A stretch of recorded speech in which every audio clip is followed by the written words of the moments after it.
नमस्कार अनि जय नेपाल सबैमा।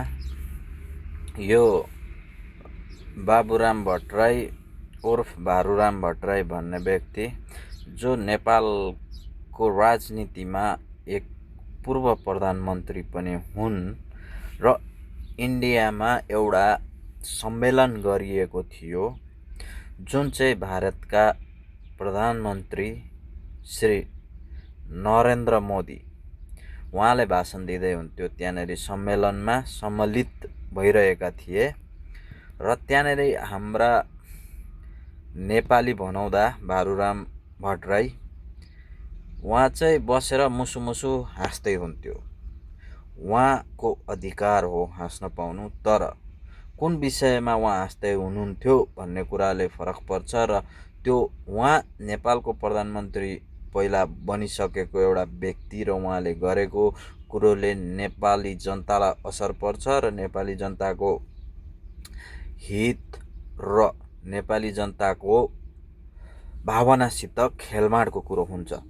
त्यहाँनेरि भारतका प्रधानमन्त्री नरेन्द्र मोदीले अखण्ड भारतको कुरा गरिरहेका थिए र त्यहाँनेरि बसेर त्यो अखण्ड भारतभित्र पहिलो कुरो नेपाल पनि सम्मिलित देखिएको छ र नेपालको नक्सालाई पनि त्यहाँभित्र पारेर देखाइन्छ र त्यही कुरोमा उहाँ बसेर हाँसिराख्नु भएको थियो। कुनै यस्तो एउटा पात्र जो चाहिँ आफ्नो नेपालको प्रधानमन्त्री भइसकेको व्यक्ति र अरू देशले आफ्नो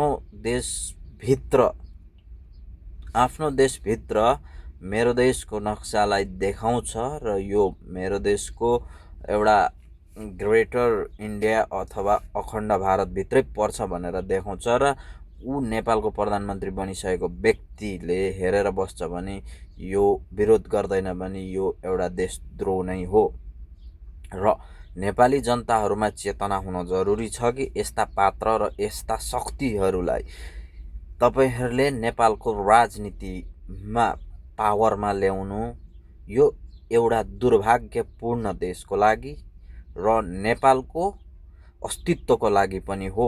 यस्ता व्यक्तिलाई किन ल्याउनु हुँदैन भन्ने कुरो, यस्ता व्यक्तिहरू यदि नेपालको राजनीतिमा अगाडि पुगे भने र शक्तिमा आए भने यस्ता तत्त्वहरू जुन नेपालभित्रै पनि छन् कि नेपालको विरोध गर्छन् त्यस्ताहरूलाई बल पुग्छ र अहिलेको तत्कालीन सरकारले यस्ता व्यक्तिहरूलाई कारबाही गर्नुपर्छ र नेपाली जनताहरूले यसको लागि आवाज उठाउनु पर्छ। पहिला नेपाली जनता जागरुक हुनुपर्छ देशप्रति, अनि मात्रै नेताले सही निर्णय लिएर र सही कामहरू गर्ने हुन्। त्यसैले नेपाली जनताहरूलाई लाग्न सक्छ कि नेताले राम्रो काम गरेनन् भनेर, तर नेताको मात्रै राम्रो काम गर्नु जिम्मेदारी होइन, नेपाली जनताको पनि जिम्मेदारी हो कि नेतालाई खबरदारी गर्नुपर्छ। यदि देशको विरुद्धमा कुनै काम गरिरहेका छन्, यदि नेपाली जनताको हितमा काम गरिरहेका छैनन् भने, यदि तपाईले सरकारलाई कुनै पनि नराम्रो काम अथवा त्यो तपाईको देशको विरुद्धमा, तपाईको देशको इतिहासको विरुद्धमा, धर्म संस्कृतिको विरुद्धमा कुनै पनि कामहरू भइरहेको छ भने बोल्नुस्, अनि मात्रै नेताले तपाईको हितमा काम गर्ने हो यदि तपाईले बोल्नुहुन्छ भने। हवस् त, धन्यवाद। जय नेपाल।